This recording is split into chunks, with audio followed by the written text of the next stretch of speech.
magia, arte,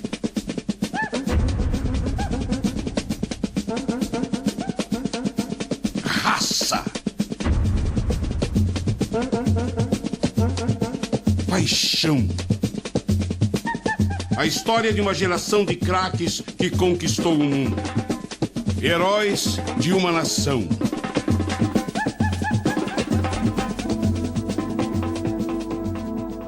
O futebol é a paixão maior do brasileiro. Primeiro fizemos da bola uma brincadeira.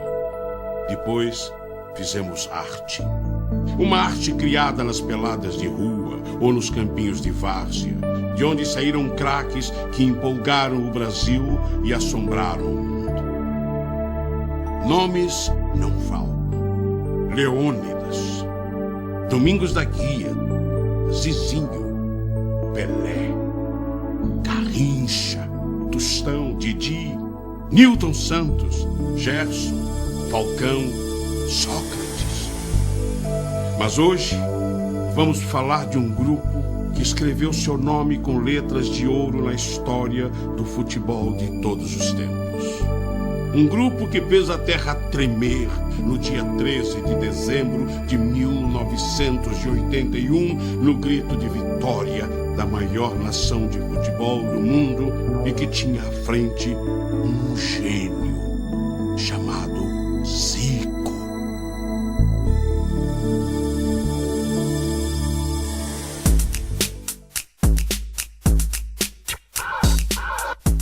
Eu acho que esse título, de alguma forma, não foi só importante para o Flamengo, mas foi importante para o próprio futebol brasileiro. Era como se a gente estivesse dizendo que o nosso futebol continuava vivo, que a gente podia ainda ser campeão mundial. Eu tinha a sensação de que estava vibrando com a seleção brasileira. Era o Brasil que estava ali ganhando o título mundial. Eu falei com Deus, supostamente, não sei se ele me ouviu. Eu digo, olha, a última coisa que eu te peço é essa. O Flamengo não pode perder esse jogo. O Flamengo tem que ganhar. Porque o Flamengo chegou aonde nunca tinha chegado. Essa é a chance. Campeão do mundo, ninguém tem esse título no Rio. Se existe o time dos sonhos, eu acho que é esse. Que não era só dos sonhos, era dos sonhos da realidade. Que é Raul, Leandro, Marinho, Moser e Júnior, Andrade, Adílio e Zico, Tita, Nunes e Lico. Esse, pra mim, não teve igual. Eu sou campeão mundial. Eu acho que aquele foi o grande auge de uma história brilhante que o Flamengo tem, de grandes conquistas. O Flamengo fez uma exibição digna de um campeão do mundo naquela final em Tóquio em 81. Vai passar 50 anos, mais 50, mais 100, mais 200 anos e todo mundo vai lembrar daquele time. Valeu a pena estar vivo só para ver isso. É um sentimento que ninguém, por mais que você queira explicar, não dá para explicar. Você pode só sentir. O Flamengo é um clube de mais de 100 anos, então esse time entra para a história do clube, né? Como o primeiro a conseguir o título maior da história.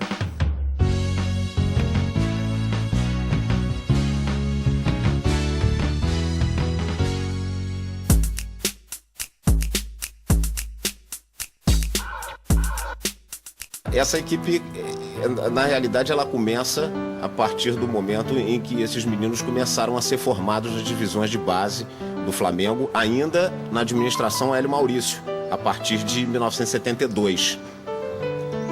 Quase todo o time que foi campeão em Tóquio.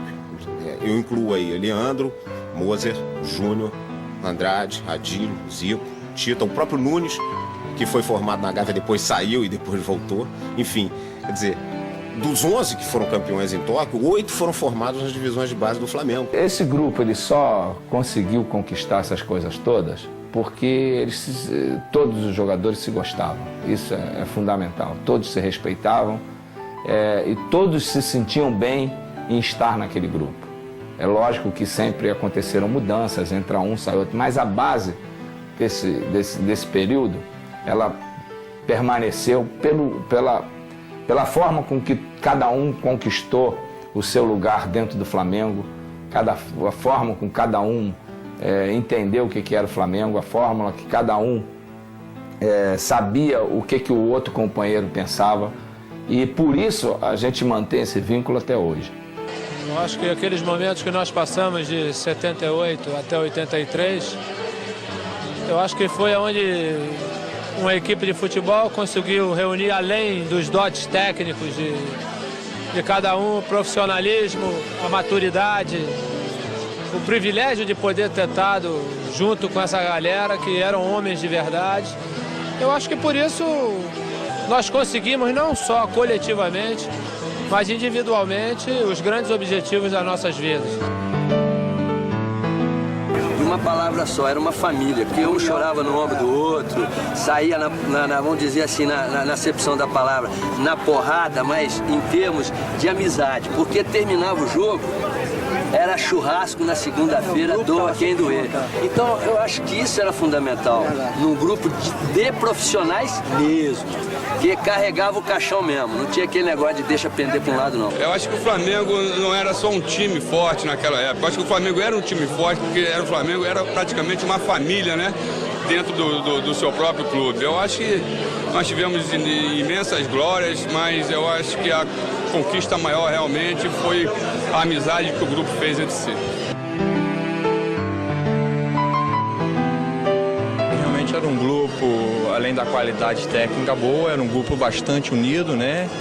E por isso se tornou um grupo bastante forte e vencedor. Eu acho que as recordações são de alegria e realmente uma satisfação muito grande de poder ter o prazer de ter trabalhado com todos eles. E a grande lembrança foi a união do grupo, né? A familiaridade que a gente pôde fazer, né? E por isso a equipe conquistou todos aqueles grandes títulos, né?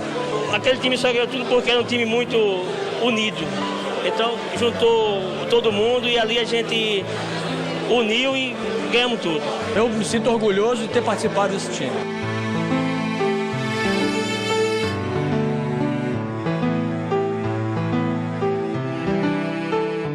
Pode colocar aí, acho que de 80 a 82, o Flamengo ganhou 5 ou 6, 7 títulos. Então acho que era união, era uma vontade, era um amor que você tinha pelo Flamengo. Acho que foi por isso que o Flamengo chegou aonde chegou.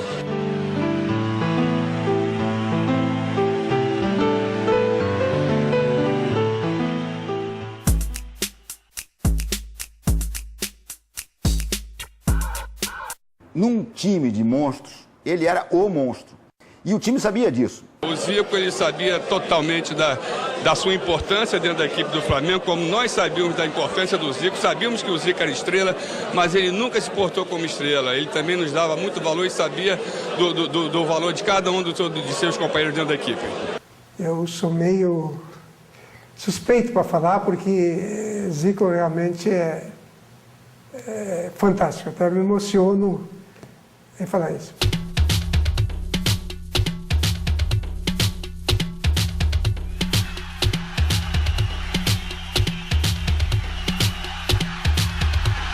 Foi um orgulho muito grande, não só para mim, mas para todos os jogadores, de ter como companheiro o Zico jogando ao lado. Na minha opinião, é um dos maiores 3 jogadores mundiais que eu tive a oportunidade de jogar e depois de dirigir.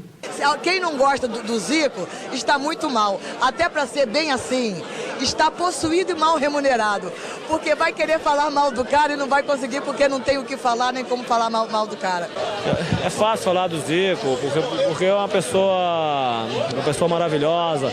Como jogador, é um jogador super inteligente, entendeu? Então, quer dizer, ele já pensava na frente de todos. Jamais ele procurou fazer as coisas para ele, até mesmo porque o grupo, de consequência, faria as coisas para ele, porque todo mundo reconhecia a sua capacidade. Então não tinha por que ser a pessoa diferente, superior a nós, dentro ou fora do campo.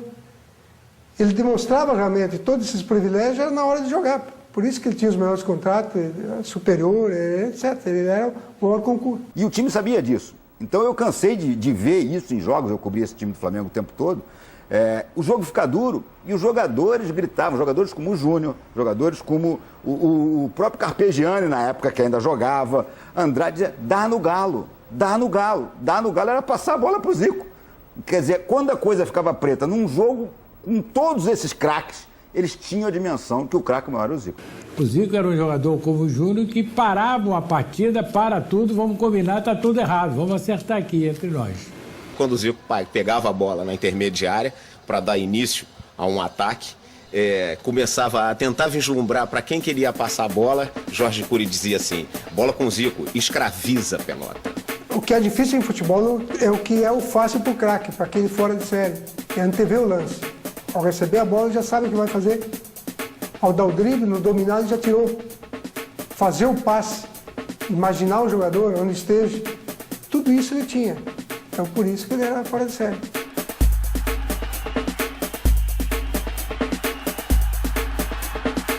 Foi fantástico, foi fora de série, extraordinário. Vai ficar sempre na memória de qualquer rubro-negro e de qualquer pessoa que gosta de futebol. Fantástico, foi o maior que eu vi, com certeza.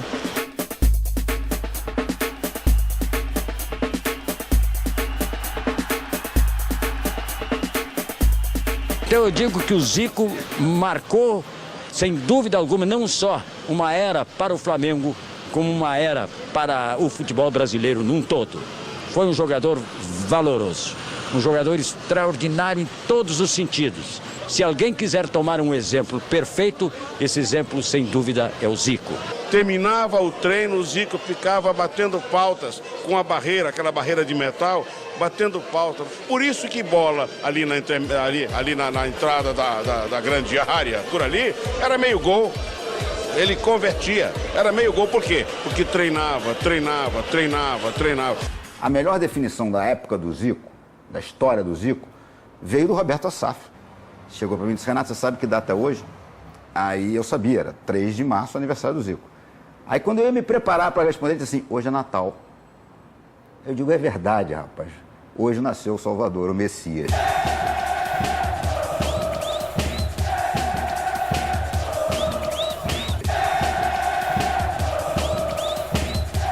Olha, às vezes a gente não pode transmitir em palavras aquilo que a gente sente em jogar pelo teu time de coração.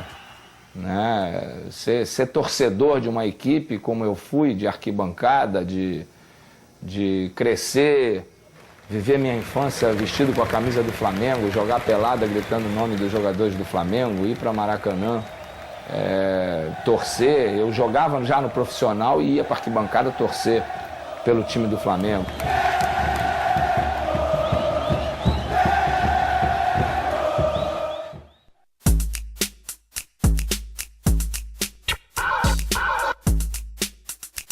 Coutinho começa a treinar o Flamengo em 76. Entre indas e vindas da seleção, ele permanece até o fim de 80.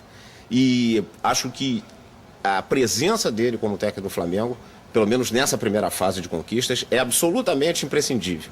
Porque eu acho que ele conseguiu levar para o Flamengo, colocar em prática no Flamengo todas as ideias que ele trazia, não só do que ele aprendeu cursando educação física, mas do que ele aprendeu lendo os livros de futebol. Todo mundo sabe que ele era muito estudioso, especialmente livros estrangeiros. Coutinho tinha 3 filosofias. A primeira, a posse de bola como no basquete.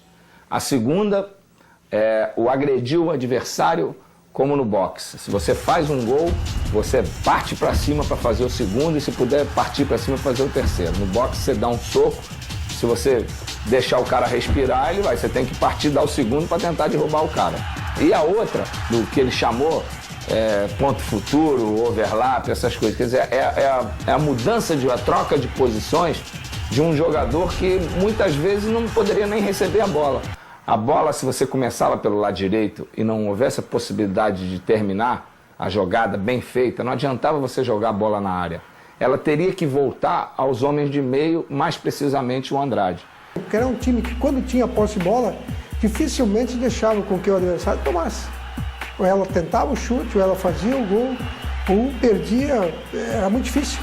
Foi um segredo que o nosso time conseguiu fazer com que a bola estivesse sempre no nosso pé. A gente não pegava uma bola e rifava, estava russo, um lateral pegava e jogava a bola na área para disputar. E nós tínhamos o Nunes que cabeceava bem. Então a gente saía da área novamente e tentava começar tudo de novo. Então eu acho que esse era o segredo principal, que nós conseguimos adaptar. E como todos tinham habilidade técnica, Todos seguravam bem a bola. O time do Flamengo, o forte era o passe. Todo mundo passava bem. Então ficava difícil tirar a bola do Flamengo. O Coutinho era uma pessoa fantástica no diálogo, era aquele tipo de treinador que tinha bastante experiência, uma pessoa culta, se expressava bem, contornava as crises nos momentos impróprios, né, momentos das derrotas, e passava muita tranquilidade para nós jogadores. Então esses 3 pontos foram cruciais para que a gente, naquele período digamos, do Coutinho até o último título brasileiro, a gente mantivesse essa filosofia.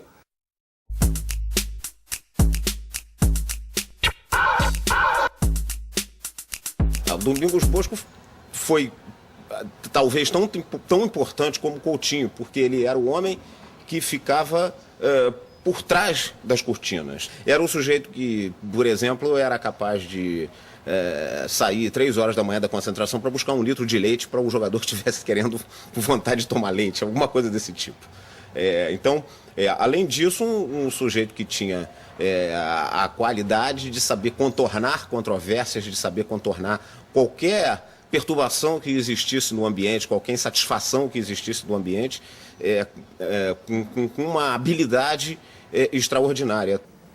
O Bosco foi o supervisor mais perfeito com quem eu trabalhei. É um cara que pensava 10 anos na frente. Ele tinha uma visão das coisas que poderiam acontecer, uma experiência de vida, talvez, ou uma dádiva de Deus que a gente recebe. E ele sabia do potencial da equipe do Flamengo, sabia onde é que o Flamengo podia chegar. Então ele armava uma situação, de uma estrutura para nós, que não deixava que o Flamengo se preocupasse, os jogadores se preocupassem com mais nada. Recordo bem, em 78 ou 77, se não me engano, nós perdemos um jogo para um time do Nordeste por 1-0. Levamos um baile no Maracanã. Levamos um baile do outro time. Nós não conseguimos encontrar. Terminado o jogo, a torcida, com a paixão dela, queria virar o ônibus, queria nos matar, né? Domingos Bosco, o que fez? Ele simplesmente, final do jogo, ele pega, terminou o jogo, o pessoal todo toma banho, tudo, o Zico vai tomar banho, cadê a roupa do Zico? E já estava o Zico nervoso, e tudo, pô, queimei minha roupa, me roubaram, roubo no Maracanã. Surgiu o roubo no Maracanã. Mas, no fundo, depois, com o tempo, nós ficamos sabendo que o Domingos Bosco tinha mandado retirar a roupa do Zico para deixar com que a atenção estivesse voltada para o roubo que houve no Maracanã, e não para a derrota. Eu acho que tudo começa a partir do momento em que o Flamengo ganha um torneio em Palma de Mallorca, vencendo o Real Madrid, um torneio de verão na Espanha. O Flamengo vence o Real Madrid por 2-1, com o juiz espanhol metendo a mão no Flamengo. Eu acho que esse é o ponto de partida. Depois vem a vitória do Campeonato Estadual, com o gol do Rondinelli. Então eu acho que foi um ponto importantíssimo aquela conquista, a maneira como ela aconteceu, né? E eu acho que isso veio dar uma força àquele grupo, aquela renovação que estava sendo feita no Flamengo, né? Jogadores saídos das categorias de base do clube. Então, ali, sem dúvida, foi o ponto de partida daquela arrancada do Flamengo. Não só por ter sido uma vitória num Maracanã cheio, um gol no fim, de zagueiro, de cabeça, enfim, que empresta toda a dramaticidade, mas também por alguns detalhes, tipo assim, o Zico não batia escanteio. Por que diabos o Zico foi bater aquele escanteio? O que aconteceu naquele jogo é que você, quando está faltando 3, 4 minutos, você não pode pensar muito. Quando a bola veio pelo aquele lado esquerdo, eu estava ali atrás do Marco Antônio quando ele botou a bola para o córner. E ela caiu na mão do Tchê, que era um amigão do Rodrigues, do Ramírez, era um fotógrafo, né? E é o cara que fazia o churrasco nosso. E ele pegou e jogou a bola na mão, vai lá e bate que está acabando. Quem está trabalhando, e ao mesmo tempo estou trabalhando e fotografando, fazendo meu serviço, estou torcendo, e Vasco era campeão, quando esse core como estava. Entonces una bola chutó, no lembro quién, fue un mediocampista, chutó, la bola bateu no Marco Antônio e vino rolando e parou nas minhas pernas. Aí ele vino por o campo, deu a bola, ele vai com fé que dá, vai com fé. Aí ele foi com a bola para o corner, chutar o corner, vi a bola passar rolando em cima da minha cabeça e olhei para a área, aquele monte de jogadores, porque a área estava lotada. E eu vi o Rondinelli fazendo com o braço esticado, segundo pau. Aí, pô, eu imaginei, pô, tá faltando, na hora ali, você pensa, quer botar a bola em jogo porque a gente precisava fazer aquele gol. A única coisa que eu fiz foi quando eu peguei a bola que eu olhei pro corner, eu fiz sinal pro Rondinelli para a área. Faltando apenas 2 minutos para o término da partida, o Zico, um homem de grande presença dentro da área, teve na hora a intuição, porque faltavam poucos minutos de pegar essa bola e alçar dentro da área.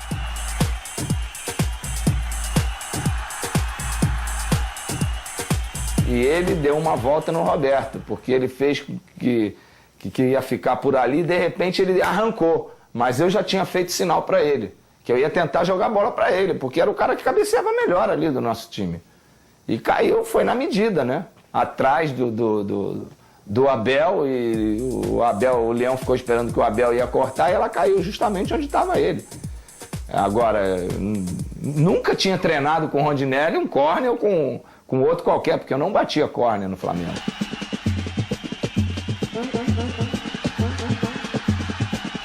A partir daí, 79, o Flamengo ganha 2 campeonatos estaduais, vai à Europa, conquista a Taça Ramon de Carranza. Enfim, as conquistas começam e elas não param mais.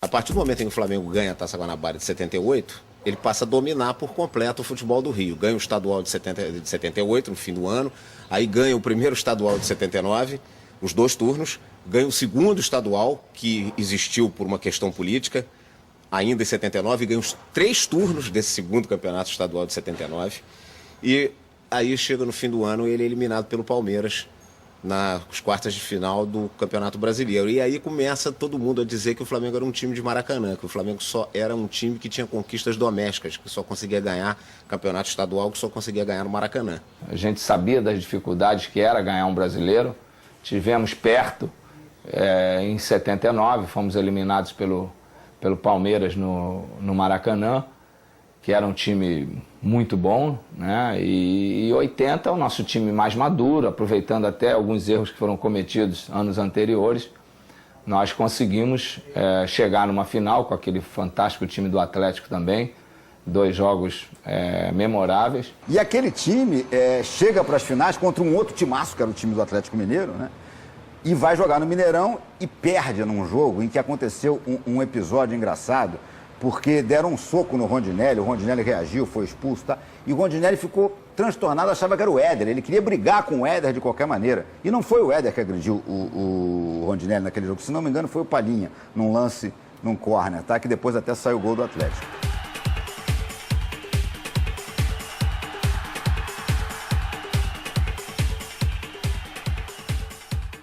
E aí o time ficou revoltado com aquela história. Então o time do Flamengo, que já queria, porque queria ganhar o brasileiro, volta para o Maracanã para a revanche, sem o Rondinelli, que tinha sido expulso, não podia jogar, e revoltadíssimo. Esse jogo talvez seja o jogo mais dramático, assim, um dos jogos mais dramáticos que eu assisti na minha vida. Aquele jogo é uma coisa épica, uma ópera. A torcida era toda a favor do Flamengo, o Maracanã superlotado, e o Flamengo saindo sempre na frente, fez 1-0, o Atlético empatou.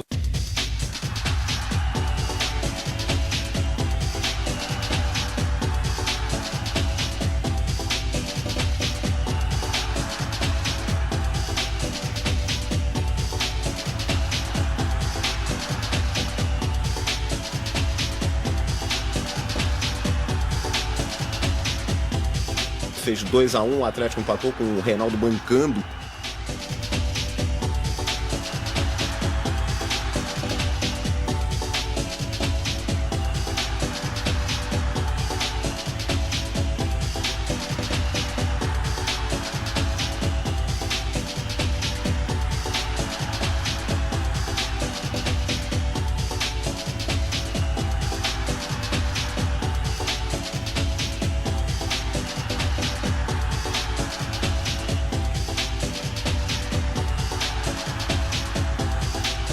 E o empate era do Atlético.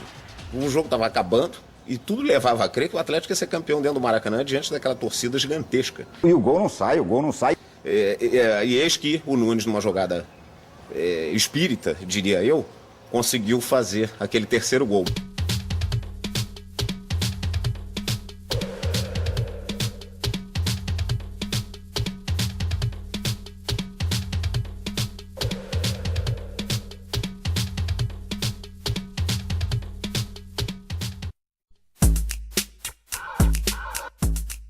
Quando o Flamengo começou a disputar a Libertadores, alguém se lembrou que desde o ano anterior, os japoneses já tinham organizado a final do Mundial, que isso passou a ter uma repercussão grande. Os dirigentes do Flamengo tiveram o discernimento de sacar isso e, para chegar lá, precisava ganhar a Libertadores. A direção do Flamengo, ela se preparou para a Libertadores, né? Ela sabia o time que tinha na mão, sabia que a possibilidade de conquista era muito grande, então ela não deixou que os bastidores, né, atrapalhassem o Flamengo. Eu acho que isso foi altamente importante. O que nós falávamos com o Bosco, a gente não quer favorecimento de ninguém, porque a gente sabe da nossa capacidade. A gente não quer que atropelem, que a gente perca fora do campo. A campanha da Libertadores foi difícil, não dá para dizer que não foi. O Flamengo teve, por exemplo, problemas com o Atlético Mineiro, e teve problemas na segunda fase com o Deportivo Cali. O Flamengo ganhou do jogo lá em Cali de 1-0, um gol do Nunes no comecinho do jogo, um jogo bastante dramático. Não teve nenhuma pressão fora de campo, mas foi o time deles mesmo que fez uma marcação cerrada, era um time que tecnicamente era muito bom. Mas a gente sabe que a grande dificuldade foi na final, ou nas 3 finais diante do Cobreloa. O jogo do Maracanã, a gente imaginou que fosse ser mais fácil. O time fez 2-0, o Cobreloa diminuiu com gol de pênalti. E no fim até pressionou um bocadinho, quase empatou o jogo. O Flamengo conseguiu sair com a vitória.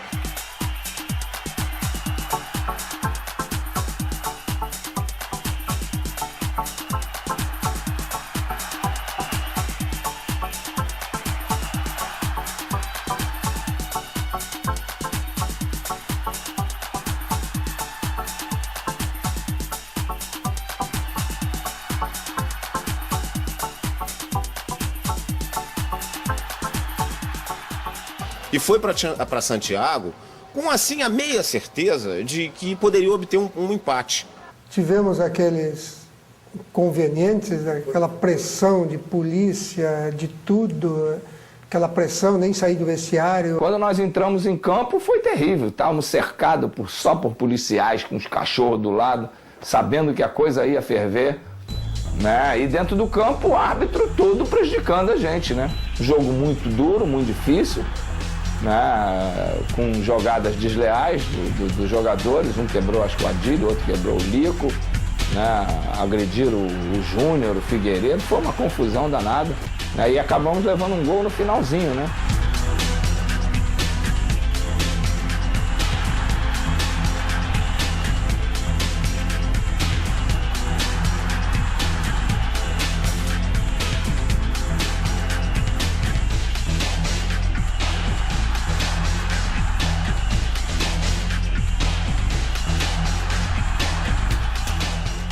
Assim que nós chegamos em Montevidéu, né, nós nos reunimos e aí eu, como capitão da equipe, né, comecei a ponderar de que a gente tinha que apagar tudo aquilo dali, que a gente não poderia entrar naquele jogo deles, de querer se vingar, de querer agredir os jogadores.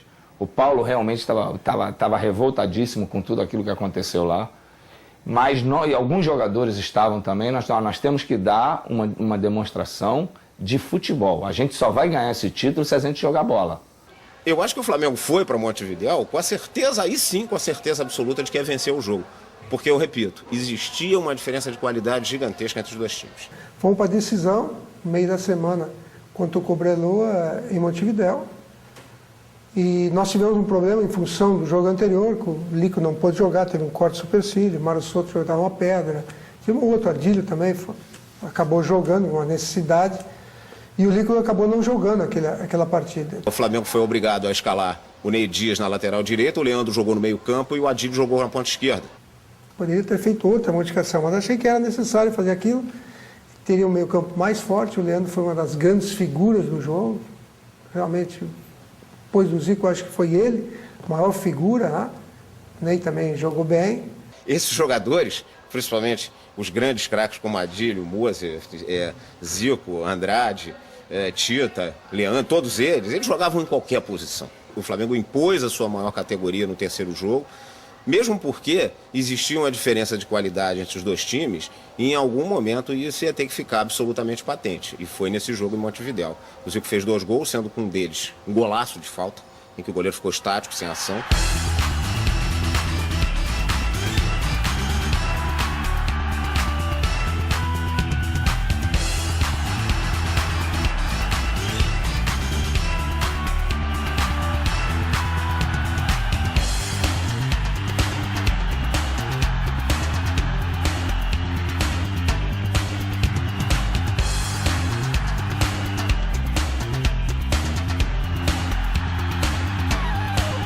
Muita gente prefere lembrar dessa terceira final mais pelo soco que o Anselmo deu na cara do Mário Soto, que representou a vingança da nação, digamos assim, do que pelos gols do Zico.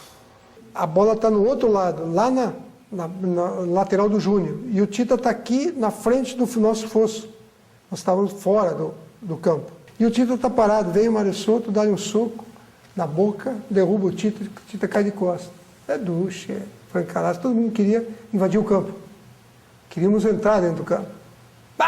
Ia ser uma maior confusão.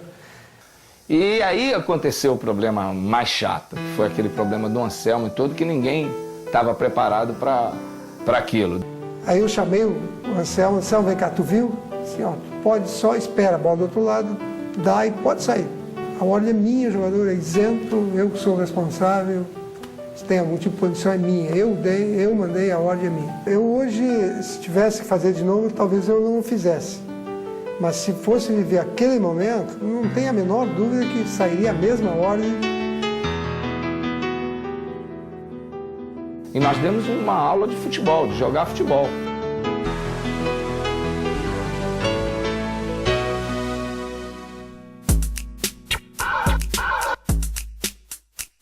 Quando você está ganhando, você quer jogar todo dia, né? E para aquele time era muito melhor jogar do que treinar. Então, se tivesse um jogo a cada 2 dias, o pessoal ia preferir, com certeza.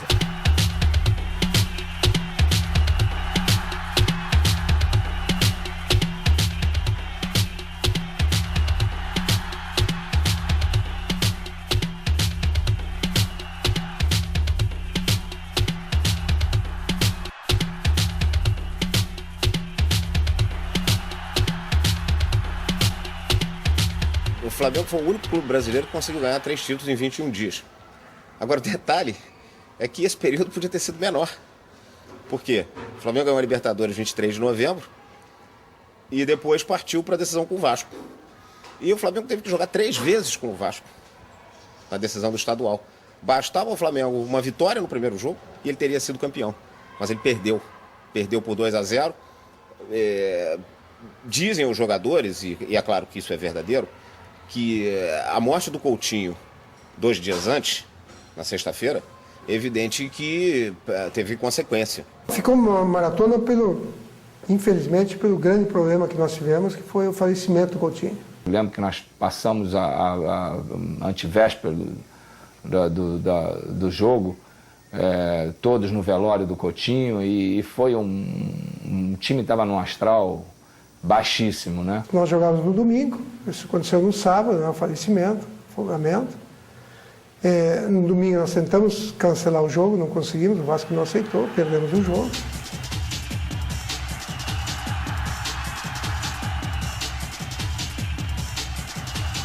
E aí veio aquele jogo da quarta-feira que foi uma tremenda de um dilúvio, ninguém conseguiu jogar, acabamos tomando um gol no último minuto.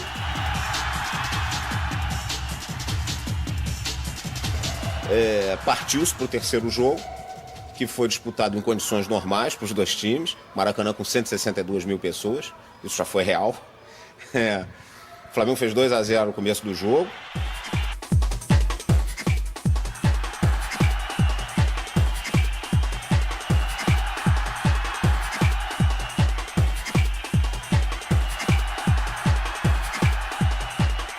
jogando muito bem, conseguiu segurar o resultado até o fim quando o Vasco fez um gol. Eu acho que se a gente tivesse perdido pro Vasco Carioca, o ânimo ia ser diferente para o jogo contra o Liverpool.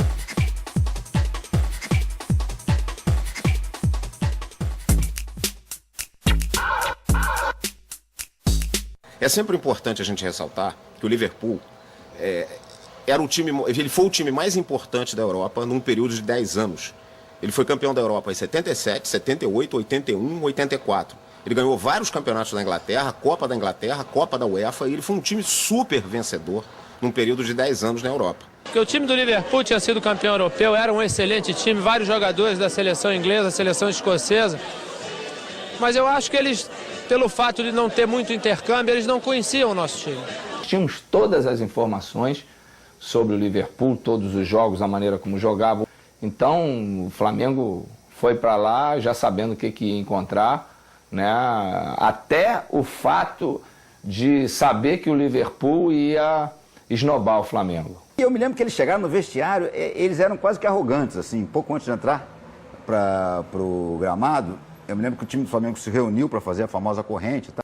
E os jogadores do Liverpool olhavam e riam, como se dissesse, pô, esses caras, imagina, não tem a menor chance. E os jogadores do Flamengo viram isso e ficaram mordidos. E acabamos definindo a partida nessa parte snob deles. E isso, eu acho que foi um dos motivos até que fez o Flamengo entrar com aquela forma arrasadora que entrou, que em 45 minutos ele liquidou o jogo.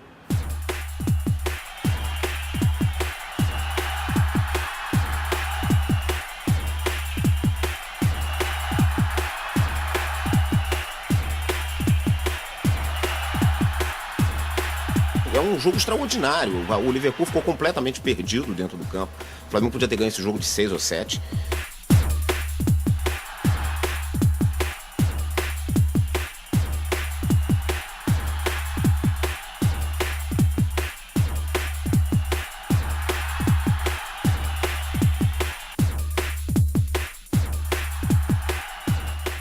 E os jogadores fizeram uma partida magnífica.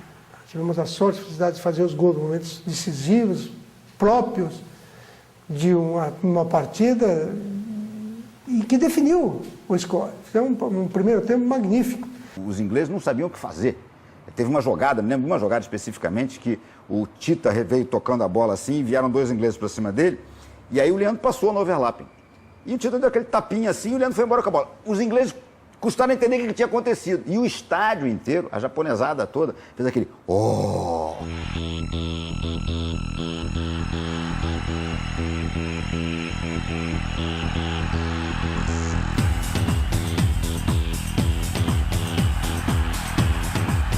O Flamengo estava jogando com alegria, como sempre fazia.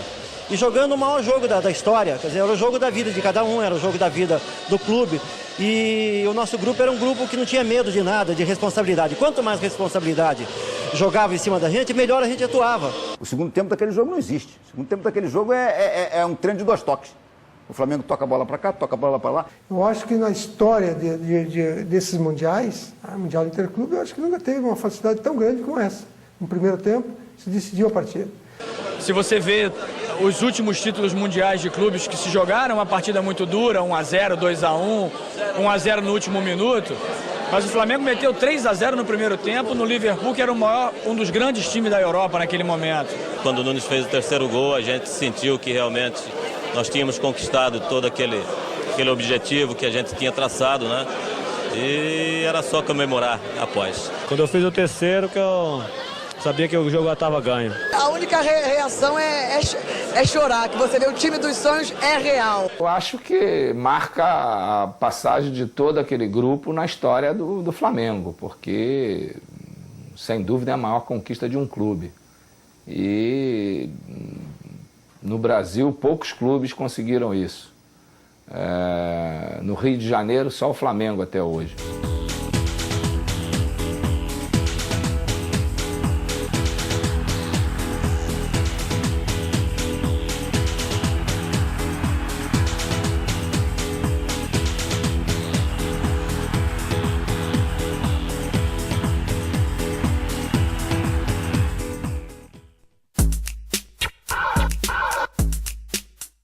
Eu, pessoalmente, tinha uma gana muito grande do Botafogo, porque a minha época de torcedor do Flamengo, eu sempre levei pancada, sempre fui gozado.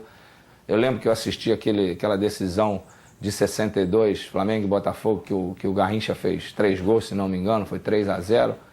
E a partir dali eu nunca mais assisti um jogo Flamengo e Botafogo. Nós entrávamos para jogar, e em frente ao nosso túnel tinha sempre aquela bandeirinha ali, 6-0, aquilo dava uma raiva, dava um ódio. Quem conviveu, eu sempre digo isso, durante anos a fio, a gente chegava no Maracanã, olhava para o outro lado, tava lá aquela faixinha esfarrapada, 6-0. Quem conviveu com isso sabe o quanto foi importante a forra durante o estadual de 81. Na verdade, o Flamengo já tinha tido 2 oportunidades para devolver essa goleada e não o fez. Me lembro em um jogo que em 15 minutos estava 3-0. Luizinho das Arábias jogava no Flamengo, foi 79, fez gol, enfim, era um chocolate. E aí a torcida começava a querer, a pedir, e aí o time tocava a bola. Teve o tal 4-0, que o time saiu vaiado. Então tinha tido 2 grandes oportunidades de 72, quando o Botafogo fez 6-0, até 81. Eram quase 10 anos, a faixinha estava lá do outro lado. Até o dia que chegou essa tarde cinzenta de domingo, em novembro de 81. O Flamengo fez 4-0 no primeiro tempo.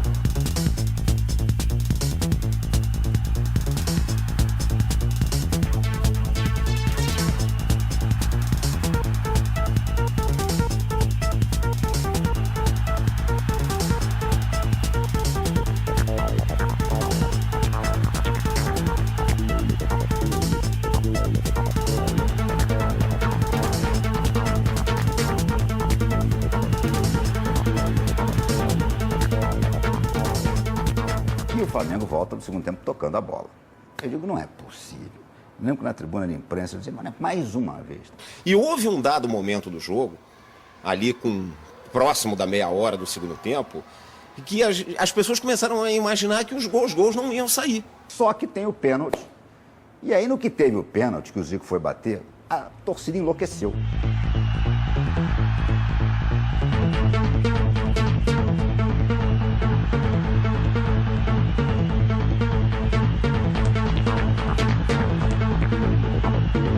Meteu o gol, queremos seis. Então a angústia da torcida, dos torcedores do Flamengo, quando o placar estava de 5-0, para que o Flamengo fizesse o 6º gol, foi um parto. E aí foi uma coisa espetacular, porque virou final de Copa do Mundo. Porque aí, de fato, os times do Flamengo disseram, não, é hoje. E os do Botafogo, ao contrário, disseram, não vai ser hoje. E aí começaram a chutar para onde o nariz aponta, e o Flamengo pressionando, e o gol não saía. A torcida pedindo. Imagina, seria uma frustração muito grande sair naquele dia do estádio com uma vitória de 5-0. E aí, numa sobra de bola, o Andrade, que vinha na corrida, meteu o 6º gol.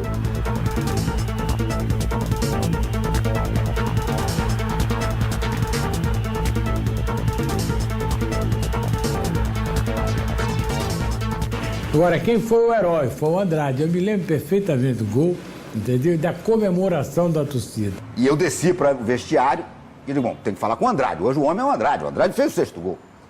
Ainda na banheira térmica, eu me lembro que ele chegou. E aí, Andrade? Não sei o quê. Assim, e eu era botafoguense. Quer dizer, você imagina. O Andrade, que ironia. O Andrade, que era botafoguense de garoto, o torcedor, foi quem fez o 6º gol. Essa vitória é uma vitória absolutamente épica. E ela, para muita gente, é mais importante. Não é o meu caso, mas para muita gente é mais importante do que um título.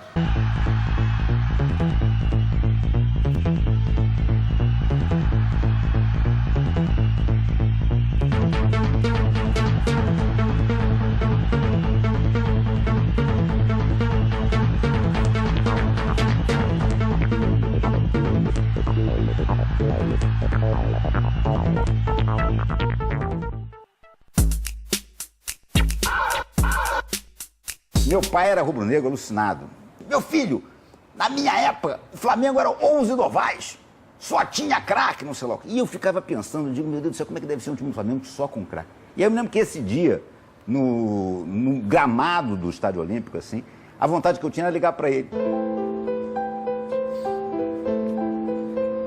Enfim. E aí dizer, ó, esse time é melhor do que aquele dos 11 novais.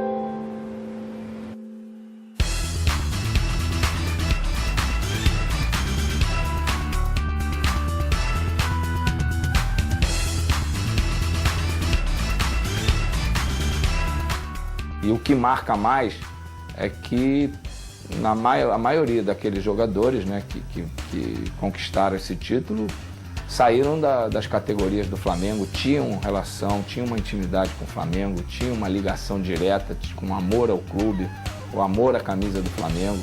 Então isso tudo eu acho que marca, e marcou e vai marcar eternamente na história de cada um de nós. Eu acho que só você entrando em campo, fazendo um gol, dando uma volta olímpica, chorando no dia que perde, é que você sabe o quanto representa a camisa do Flamengo.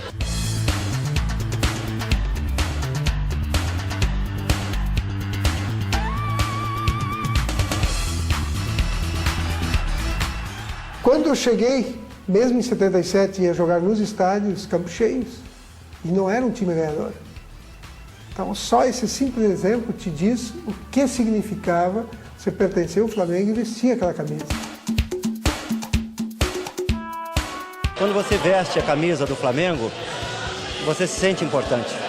Então, sempre que eu vesti a camisa do Flamengo, eu me senti o homem mais importante da Terra.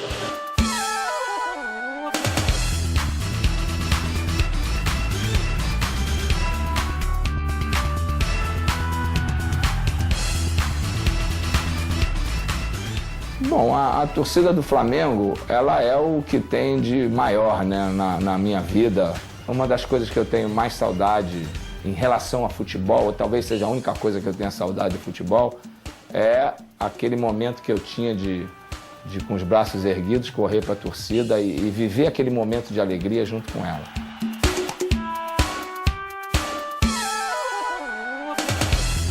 Cada gol que eu fazia, a alegria era minha também. Não é só dividir com os torcedores, eu me colocava como um torcedor do Flamengo naquele momento também. Eu digo muitas vezes que eu fui um cara iluminado por isso, porque eu consegui realizar meus sonhos de torcedor, meus sonhos de conquistas dentro do clube do meu coração, dentro do clube que eu amo, dentro do clube que eu aprendi a fazer dele a minha casa. Então, sabe, o Flamengo representou praticamente no mundo esportivo tudo para mim.